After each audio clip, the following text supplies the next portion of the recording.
अस्सलामु अलैकुम वरहमतुल्लाहि वबरकातुहू। मुहतरम सामाईन, वो काम जिनको रोज़े की हालत में करने से रोज़ा मकरूह हो जाता है, उसमें सबसे पहली चीज़ है किसी चीज़ का चखना या चबाना बगैर किसी उज़ुर के, इससे रोज़ा मकरूह हो जाता है। इसी तरह रोज़े की हालत में मुशक्क़त वाले काम, कमज़ोर कर देने वाले काम, मेहनत वाले काम, जिससे दिक्कत होती हो, ऐसे काम करने से भी रोज़ा मकरूह हो जाता है। इसी तरह रोज़े की हालत में थूक जमा कर करके निगलने से रोज़ा मकरूह हो जाता है।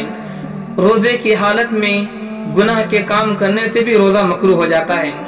इसी तरह वज़ू करते वक्त या कुल्ली करते वक्त कुल्ली करने में मुबालगा करने से रोज़ा मकरूह हो जाता है। इसी के साथ साथ मशकूक वक्त तक सहरी करना, यानी आखिरी वक्त में सहरी करना अफजल है, सुन्नत है, मगर बिल्कुल बहुत ताखीर कर रहे हैं, करीब हो के आज़ान हो जाए, ऐसे वक्त तक सहरी करना, इससे रोज़ा मकरूह हो जाता है। इसी तरह अगर कोई बीवी नफिल रोज़ा रख रही है, शोहर की इजाज़त के बगैर रख रही है, तो इस हालत में भी उसका रोज़ा रखना मकरूह है। अस्सलामु अलैकुम वरहमतुल्लाहि वबरकातुहू।